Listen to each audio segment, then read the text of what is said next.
and welcome back. So today we're going to be discussing a very interesting chart depicting the movement of Nifty 50 over the last 2 decades.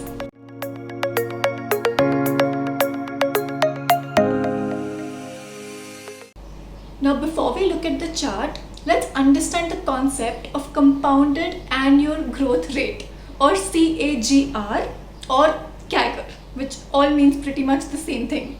Now CAGR or compounded annual growth rate means an averaged out rate. What does that mean? Let's understand with an example. So imagine that I have invested 100 rupees in the bank, on which I am getting 10% as my interest. Now I'm clearly saying imagine because the days of such high interest rates are long gone and we can only restrict these rates to our imagination. Now let's start calculating.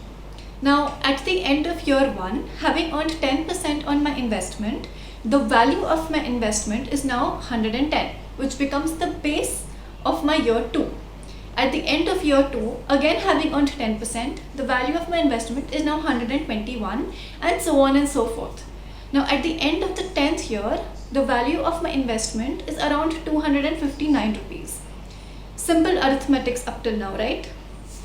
So now let's get into what is compounded annual growth rate. Now for this, we may have to try and recollect what our maths teacher taught us in school on the blackboard while we hated and resisted maths with all our energy. Now the future value of anything is the present value multiplied by 1 plus whatever is the rate of return and raise it to the power of n, which is the number of years or time period.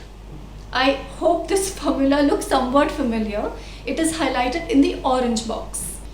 Now compounded annual growth rate or CAGR is nothing but that same formula that is rearranged to solve for R or rate of return. It is highlighted in the green box. So now from our example, if we pick up the figures and try and plug it into this formula where we have 259 as our future value, 100 as our present value and 10 as the number of years, we can then solve for R or CAGR, which would get us to the figure of 10%. So I know that at this point in time this may seem like a lot of maths, but trust me, whenever it is that you start investing into the equity markets, this formula is going to help you determine that on average, what is it that you have actually earned for your investment horizon. So say that you have done an investment and you have earned say 5% in the first year, negative 20 in the second year, plus 8 in the third year, minus 13 in the fourth year, and so on and so forth. None of these percentages or numbers in the middle would matter. All you would need is that the initial value of your investment was say X. You would need the current value of your investment. You would need the time for which you have made that investment, and then you can apply the CAGR formula and you're going to end up with the average annual return that you have earned on your investment. So the next time that a friend comes and tells you that 10 years back, I had invested 10 lakhs and I had forgotten about it, and today it is worth 15 lakhs and I'm so happy I just found out. So you can tell him that I don't mean to kill your enthusiasm and anything, but the compounded annual growth rate that you have earned is just over 4%. So now that we have understood what is compounded annual growth rate or CAGR, let's look at the chart depicting Nifty for the last 20 years. Now this chart shows Nifty from the period starting from 14th September 2000 up till 11th September 2020, which is 2 decades. Now as you will see that the general movement of Nifty is upward. What you will also see are 2 big falls in the chart.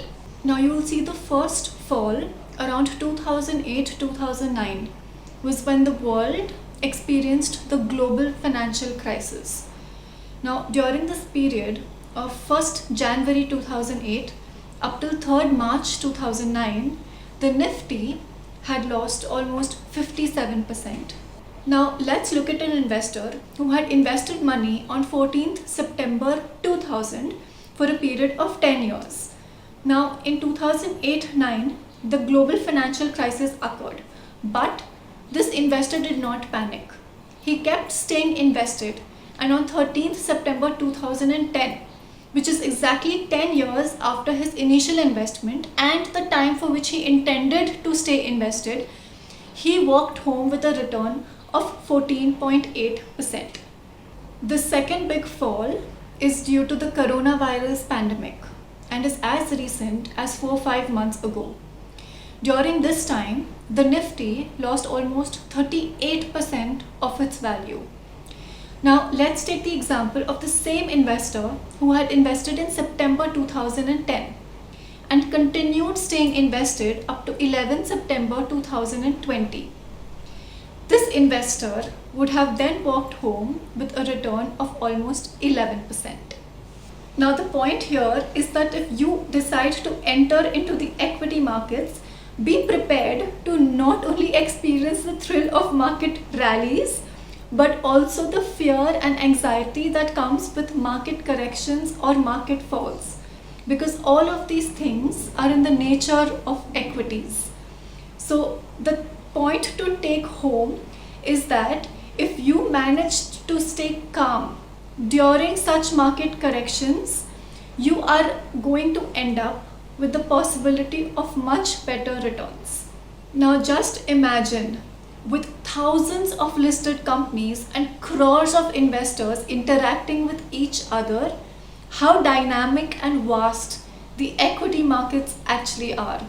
So with that, we come to the end of this video. I hope that you all enjoyed learning something new today. So if you enjoyed this video, do click on the subscribe icon, and to get notifications on our upcoming videos, you can tap on the bell icon. So thank you once again, and see you very soon.